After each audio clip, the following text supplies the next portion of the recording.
let's look at how to solve right triangles. Now, sometimes we will be given the picture, but sometimes we are given just a description. If we have a description like we do here, we are going to assume this triangle, in other words, angle C is that right angle, and do note side C is opposite angle C. So similarly, side A is opposite angle A, and side B is opposite angle B.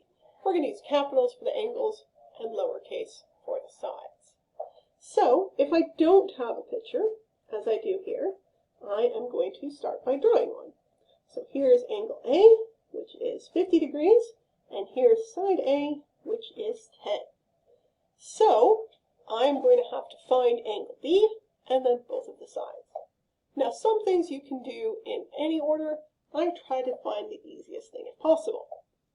Now, I know that the three angles have to add up to 180. So I'm going to find that angle B first. So let's take 180 minus the 2 we're given. Again, angle C is 90 degrees, and then the 50 as well. And so that should give me that angle B is 40 degrees. Now, as I find these, I certainly can put them in my diagram if I'd like, or you can just put them over here. All right, let's go ahead now and find side B. Again, doesn't really matter whether I do B or C first. I'm just going to go ahead and do that. Now, for these, we will generally have to do trigonometry at least one time.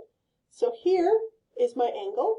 I know the opposite, and I'm looking for the adjacent. So if I remember my definitions, that means the tangent. And I'm going to write it out in general first. So that means the tangent of 50 degrees is going to be 10 over side B. Now here I am going to have to do a little bit of algebra there. Let's multiply by B to get rid of that denominator. And then I'm going to divide by that tangent. So I'm going to do 10 divided by the tangent of 50 degrees. And as you can see, I've pulled up my calculator. So let's type that in. 10 divided by the tangent of 50. Now again, I like to do it all at once, but if you're having trouble, you can do the denominator first and then do 10 divided by that. But it looks like I'm going to get about 8.39. So side B is 8.39, and just for consistency's sake, that is in meters. Do note these are generally not going to be nice numbers, and on the homework and tests, you'll be told how many decimals to keep. Here, I'm just going to go ahead and keep 2. Now, finally, I need side C. There's actually 2 ways I could do it. I could use either the Pythagorean theorem, or I could use more trigonometry. Students generally prefer if I use the Pythagorean theorem, so I'm going to go ahead and do that. But again, there is a different way I could do it as well. So 10 squared plus that number I just got squared is C squared. Now at this point, I'm going to be lazy and type all that in my calculator. So 10 squared plus that thing I just got squared is a pretty hideous number. Now remember, that's not C, that's C squared. So to get my final answer, I do have to take the square root. And this is generally not going to be a nice number. So I am just going to take the decimal. And that is about 13.05.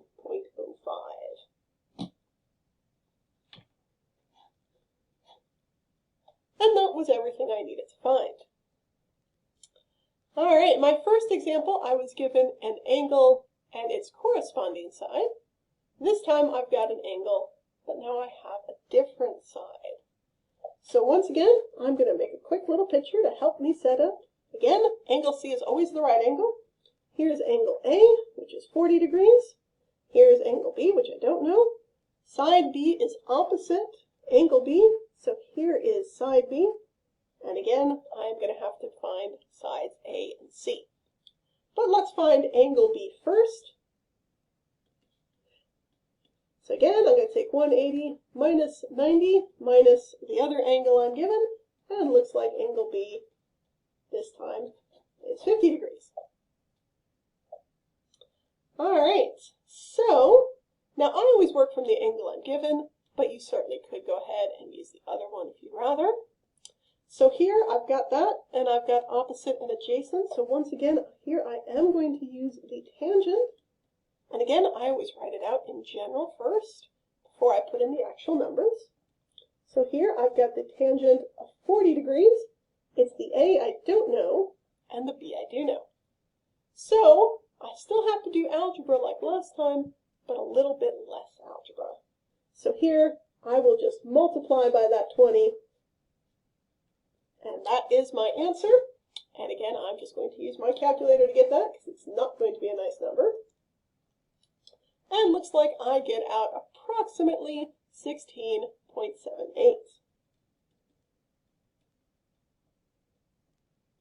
Again, these are generally not going to be nice numbers. All right, I've got everything now except side C. So once again, I'm going to use my Pythagorean theorem to get that. Again, you could use trigonometry if you'd rather. So here I've got that number I just got is my A squared, plus 20 squared is C squared. And again, I'm going to use my calculator for that because it's not going to work out nicely. So I'm going to take that number I just had, squared, plus 20 squared. Now again, that is C squared. So to finish this, let's take the square root. And looks like I get C is approximately 26.11. That 8 is going to cause me to round up. One little thing here to check my work is that the hypotenuse should always be the longest side. So checking, it is the longest side, and whichever angle is smaller should be across opposite the shorter side. So since B was 50, that means A is my smallest angle, and let's just check. Yes, side A is my shortest side. So I can at least do that real quick to at least look at my answers and ask, do my answers make sense?